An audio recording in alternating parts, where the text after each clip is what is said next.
हिमाचल में दबे पांव कोरोना फिर दस्तक देने लगा है। बीते कुछ दिनों में कोरोना के मामले लगातार बढ़ रहे हैं। स्वास्थ्य विभाग द्वारा जारी आंकड़े बेहद चौंकाने वाले हैं।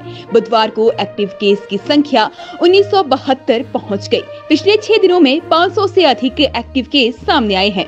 कोरोना नियमों के उल्लंघन के चलते हालत बिगड़ने शुरू हो गए हैं। अगर जल्द ही सरकार ने सही कदम नहीं उठाए तो कोरोना की तीसरी लहर वादी में कहर ढा सकती है। दुर्गा पूजा और चुनाव के चलते प्रदेश में कोरोना के मामले तेजी से बढ़ रहे हैं। 10 दिनों में 500 स्कूली बच्चे पॉजिटिव आ चुके हैं। इसके अलावा एक छात्रा की मौत भी हो चुकी है। इस समय सिरमौर और लाहौल स्पीति कोरोना मुक्त है, लेकिन राज्य के सबसे बड़े जिला कांगड़ा में लगातार हालात बिगड़ रहे हैं। अकेले कांगड़ा में 1000 से अधिक एक्टिव केस मौजूद है। मंडी में एक्टिव केस की संख्या 185 है, सोलन में 31 है। चिंता की बात ये है कि नेता जिस तरीके से बेधड़क रैलियां की जा रही है, आने वाले दिनों में मंडी में भी कोरोना केस बढ़ सकते हैं। दूसरी तरफ सरकार ने स्कूलों में बढ़ रहे कोरोना के चलते 6 दिन की छुट्टी का ऐलान किया है। प्रदेश में 27 सितंबर 2021 से 25 अक्टूबर तक राजकीय और निजी स्कूलों में 556 विद्यार्थी कोविड-19 से पॉजिटिव पाए जा चुके हैं। सरकार ने सभी जिला के उपायुक्तों से भी कोरोना के दूसरे डोज को टारगेट से पहले पूरा करने के निर्देश दिए हैं। वहीं बर्फबारी के बाद पर्यटकों में भी बढ़ोतरी हुई है। पर्यटकों की संख्या में 40% की वृद्धि हो चुकी है। शोधकर्ताओं ने कहा है कि इसे ध्यान में रखते हुए अगर प्रदेश में प्रतिबंधों में ढील की जाती है और पर्यटकों की संख्या में इसी प्रकार वृद्धि होती है तो कोरोना संक्रमण फैलने की रफ्तार में 47% तक की वृद्धि हो सकती है और संक्रमण की स्थिति जो बाद में होने की आशंका होगी वह 2 हफ्ते पहले आ जाएगी।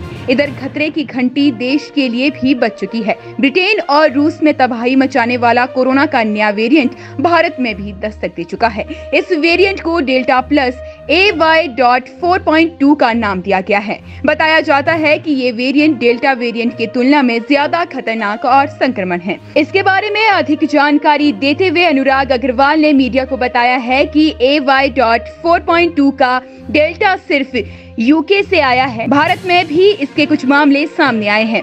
उन्होंने बताया कि वैज्ञानिक इस पर नजर बनाए हुए हैं। नए वेरिएंट से खतरे को लेकर भी अभी तक पूरी तरह से रिसर्च सामने नहीं आई है। इसके साथ ही अभी इस बारे में बहुत ही कम सबूत मिले हैं कि संक्रमण से होने वाली बीमारी और मौत भी इस नए म्यूटेंट से जुड़ी हुई है।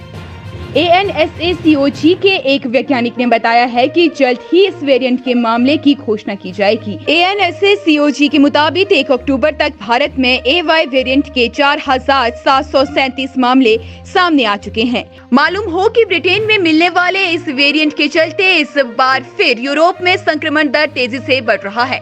यूके के वैज्ञानिकों ने इसे वेरिएंट अंडर इन्वेस्टिगेशन के रूप में क्वालिफाइड किया है।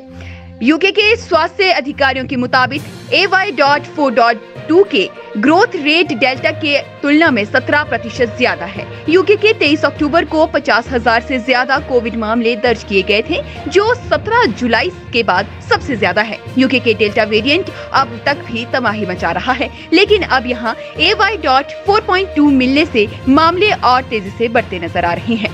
भारत के लिए खतरे की घंटी इसलिए भी बची है क्योंकि भारत और यूके के बीच सीधी उड़ानें एक बार फिर से शुरू हो चुकी है। भारत ने यूके को उन देशों की लिस्ट से हटा दिया है जहां से भारत आने वाले यात्रियों को 14 दिन का क्वारंटीन और कोविड का RT-PCR टेस्ट करवाना जरूरी था। अब नेगेटिव रिपोर्ट और वैक्सीनेशन सर्टिफिकेट मंजूर किया गया है। भारत के लिए एक बार फिर से चिंता की बात ये भी है कि यहाँ अब तक 30% आबादी को ही वैक्सीन के दोनों डोज दी गई है, जबकि दुनिया के कई देशों में अब बूस्टर शॉट भी दिए जा रहे हैं। भारत में अभी तक बच्चों का वैक्सीनेशन भी शुरू नहीं हो पाया है।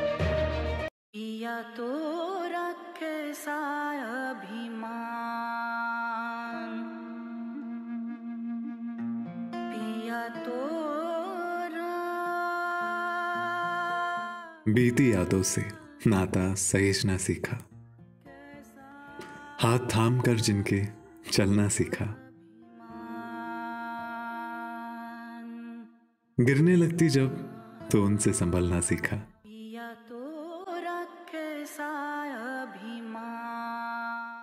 उनकी डांट से खुद को तराशना सीखा।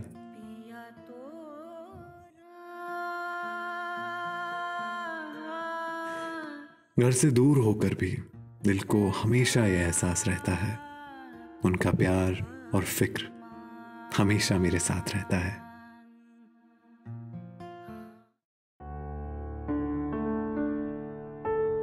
भूषण ज्वेलर्स, अनमोल रिश्तों के लिए।